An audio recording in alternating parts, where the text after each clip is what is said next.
కీర్తన 16 చదివారు కదా.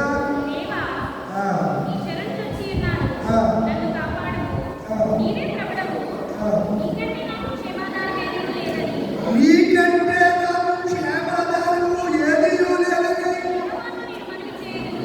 ఎవరు మనం చేస్తారంట? యెహోవాకు మనవి చేయదు.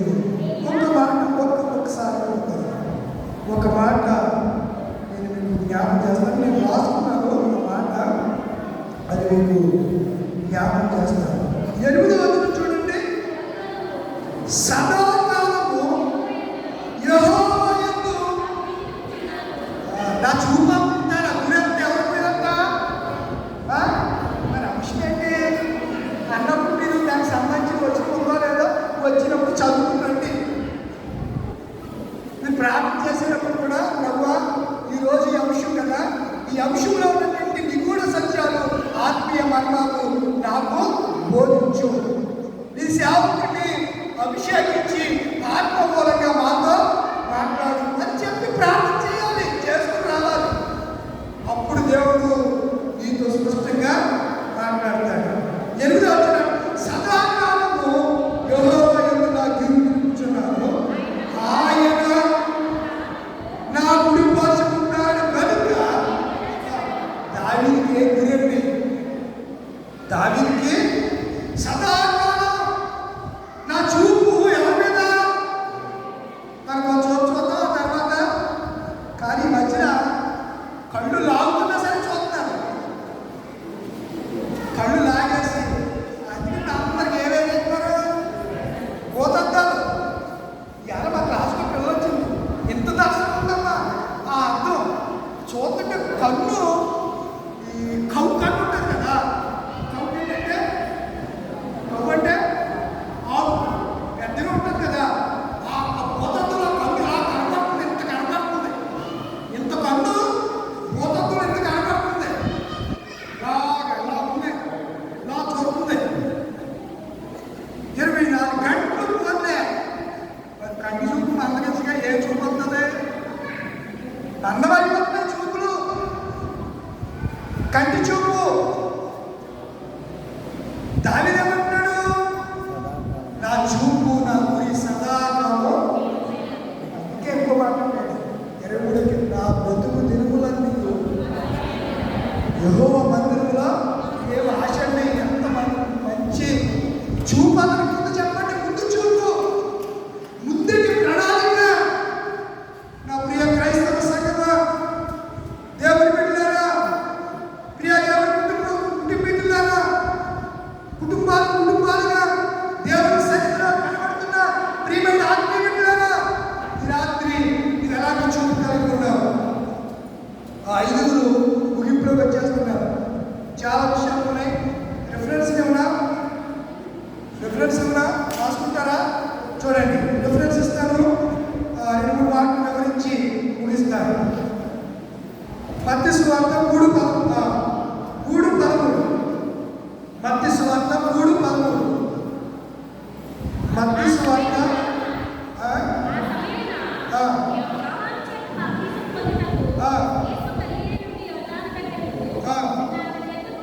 చూడండి, ఎవరు వచ్చారు? వచ్చాడా? మీరెక్కడ దొరికారు? యోహాను దగ్గరికి ఎవరు వచ్చారు? యేసు వచ్చారు. యేసు ఎక్కడున్నాడు? యూదా నగరంలో కేకలేస్తాడు. ఏమని? మారు మనసు పొంది సువార్త నమ్మండి, సర్వ సంతానమా ఉగ్రతను తప్పించుకోవడానికి అని చెప్పి మారు మనసుకు తగిన ఫలాలు. అది ఏ కేక? మారు మనసు సంబంధమైన కేక. ఈరోజు మత్తయి సువార్త 25లో ఒక కేక పడింది. ఏమిటా కేక చెప్పారు మీరు అంటే? అది మారు మనసు కేక కదా. అది కదరా.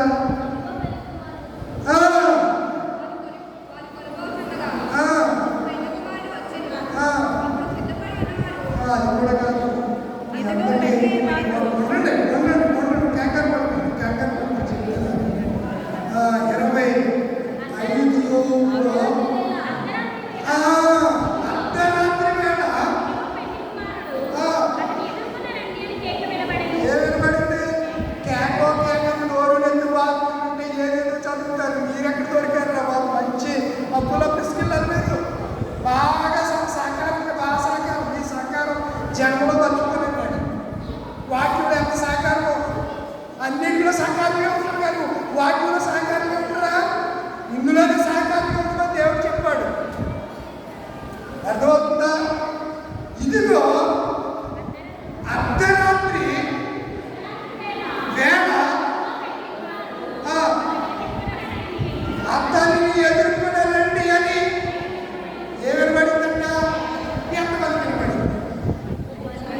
10 మందికి వినపడింది. పరలోక రాజ్యం కోసం ఎంతమంది చూస్తున్నారు? 10 మంది సిద్ధపడ్డారు. సిద్ధపడ్డ అంశంలో కూడా చెప్పారు ఈ విషయం. 10 మంది సిద్ధపడ్డారు. ఇప్పుడు క్యాట్ ఎంతమంది విన్నారు? 10 మంది విన్నారు. 10 మంది విని 10 మంది పేర్కొన్నారు. ఎక్కడి నుంచి? అమ్మ అమ్మ మాకివ్వండి కొంచెం నూనెను, బుద్ధి లేని కన్యకలని రాత్రి వేళలో. అయ్యో అమ్మో అమ్మో మీకు మాకు చాలదు సుప్పండి, బుద్ధి గల కన్యకు చెప్పి రాత్రి వేళలో. ఏమడిగారు? ఒక 5 ఏమడిగారు? ఊరికి కావాలని అడిగారు. 7 ఏమంటున్నారు? అమ్మో అమ్మా మీకు మాకు, మీరు అమ్మవారి దగ్గరికి వెళ్ళి కొనుక్కోండి. ఈ 10 మంది సిద్ధపడ్డారు. 10 మంది అర్ధరాత్రి ఏం చేశారు? కేక విన్నారు. 10 మంది మేల్కొనే ఉన్నారు, మేల్కొన్నారు. అయితే 5 దివిటీల్లో ఏమవుతుంది? ఏముంది? నూనె ఉంది. నూనె పరిశుద్ధాత్మకు సాదృశ్యం.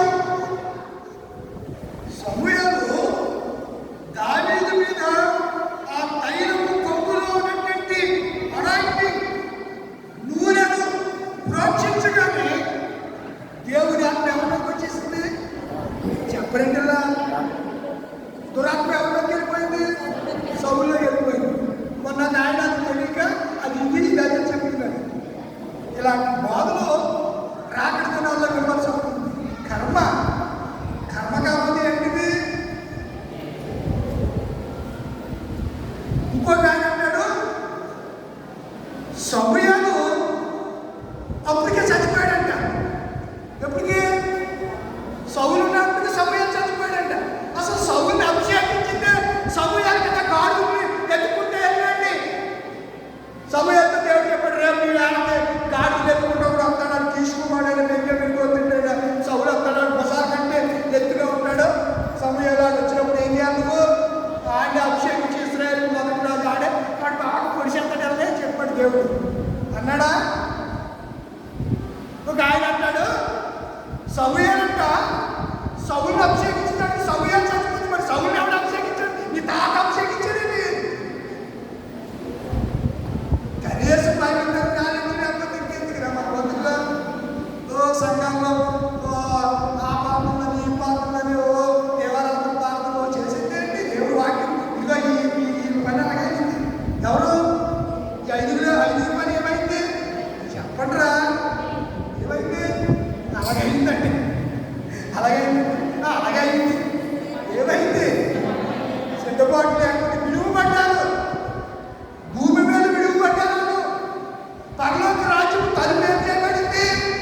మూయబడింది. తట్టిన తలుపు తీసే ప్రసక్తే ఉండదు. ఒకసారి గడియ పెడితే ఇప్పుడు దేవుడు వారిని పొందడానికి అవకాశం ఇస్తున్నాడు. పరిశుద్ధంగా జీవించడానికి అవకాశం ఇస్తున్నాడు. ముందు చూపు కలిగి కుటుంబాన్ని ఎలా పోషించుకోవాలో దేవుడు అవకాశం ఇస్తున్నాడు. ఎలా భయభక్తులుగా బ్రతకాలో దేవుడు అవకాశం ఇస్తున్నాడు. ఆ అవకాశం అయిపోయాక ఒక ఎదవ వెళ్ళాడంట. ఆ ఎదవ కూటిపోటు కోసం, అన్నగారి తమ్ముడి కోసం ఏమమ్మేసుకున్నాడు? స్కూల్ గారి పోతే అప్పుడు అయిపోయాడు. ఈ రోజు అందరూ కూటికి తాగుడికి వెళ్తున్నారంటే చూడండి. కాబట్టి ఎవరి రాసిన పత్రికలో టైం అయిపోయింది. 30 ఎవరి రాసిన పత్రిక అధ్యాయం 12వ అధ్యాయం.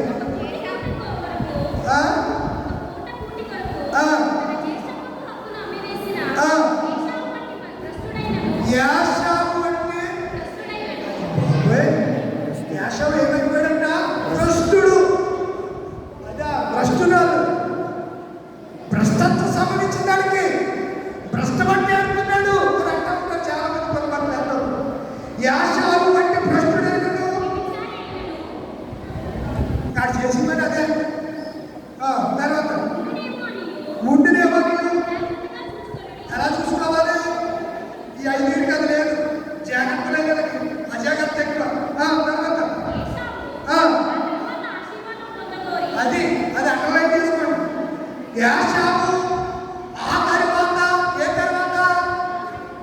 దీవులైపోయిన తర్వాత, సమయమైపోయిన తర్వాత, ఆ తరువాత కన్నీళ్లు విడిచించు ఆశీర్వాదం పొందవాలి.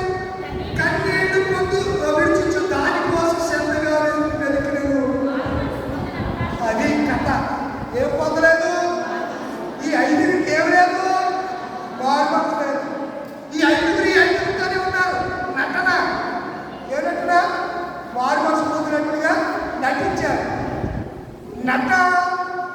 నటించే వాళ్ళతో ఒక దినాన్న దేవుడు త్రాసులో తేలిపోతారు. ఏం చేస్తారు? గోధుమలు బాగు చేస్తున్నప్పుడు కొట్టంత కాలికి ఎలా వెళ్ళిపోతారు అలాగా వెళ్ళిపోతారు. ఇక్కడ అదే అంటున్నాడు. ఆ తరువాత వారు మనసు అవకాశం లేక మీరు ఎదుగుదురు. మీకు తెలియాలి. వారు మనసు పొందడానికి అతనికి ఏం లేదు? అవకాశం ఇచ్చినప్పుడు ఏం పొందలేదు? దొంగకి వారు మనసు అంటే ఏంటో తెలియనప్పుడు ఇప్పుడు నీకు వారు మనసు అంటే ఏంటో తెలీదా? ఎన్ని సంవత్సరాలు ఇచ్చేట్టున్నావు? వారు మనసు పొందు, వారు మనసు పొందు, మనసు మార్చుకో అని ఎన్ని సంవత్సరాలు ఇచ్చి సేవకులు, బోధకులు, కాపరులు, సువార్థికులు, ప్రవక్తలు ఎప్పుడు చెప్తున్నారు? మారావా? మారకపోతే ఐదుగురు లేక పడతావు అంతే. నూనె ఉండదు. నటన. నూనె ఉన్నట్టు వెళ్ళాలి. అయిపోయింది. అయిపోయాక ఏమేమైపోతుందంట? ముగిస్తున్నారు. ఏమేమైపోతుందంట? మౌరిగా ఆవిడ చెప్తా చెల్లా ఏమైపోయిందంట? చెప్పరండి. ఊరైపోతే ఆగిపోయింది. ఏమంటే సినీకి కాసేది కవి పాడలే. మీరేదో సినిమా పాట పాడతాను అనుకుంటారు. మీరు మామూలు కాదు కదా. ఆగిపోయింది. ఏమంట? పెరిగైపోయింది. ఇలా అప్పుడు ఎంతో పాటు మంచి బాగున్నారు. చివరికి వచ్చేసరికి ఏమైపోయింది? ఊరైపోయింది. పరిశుద్ధాత్మ లేడు. అప్పుడు ఏళ్ళ దగ్గరకు వచ్చి అడుగుతున్నారు. వీళ్ళకి ఏ చూపు ఉంది? ఐదుగురికి. ఈ ఐదుగురికి ఏ చూపు లేదు? నేటి దినాల్లో కూడా చాలా మందికి ముందు చూపు లేక కుటుంబాలుగా ఇబ్బందులు పాలవుతున్నారు. కుటుంబాలుగా నేటి దినాల్లో రోడ్డు పడుతున్నారు. ముందు చూపు లేదు. నువ్వు తాగేసి తందనాలు చచ్చిపోతే నీ పిల్లలు రోడ్డు పెడుతున్నారు. నీకు తెలుసా? నువ్వు బాగా వెళ్ళిపోయావు. ఎంజాయ్ చేస్తున్నానికి నువ్వు వెళ్ళిపోయావు. నీ పిల్లలు భూమి మీద అగచాట్లు పడుతున్నారు. తండ్రి లేని బిడ్డలుగా, తల్లి లేని బిడ్డలుగా అనాథ శరణాలయంలో వారు ఉండవలసిన పరిస్థితి. కారణం ఏ చూపు లేదు? ముందు చూపు లేదు. అయితే దేవుడి రాజమార్గం కదా. మరి ఏ చూపు ఉన్నది? ముందు చూపు.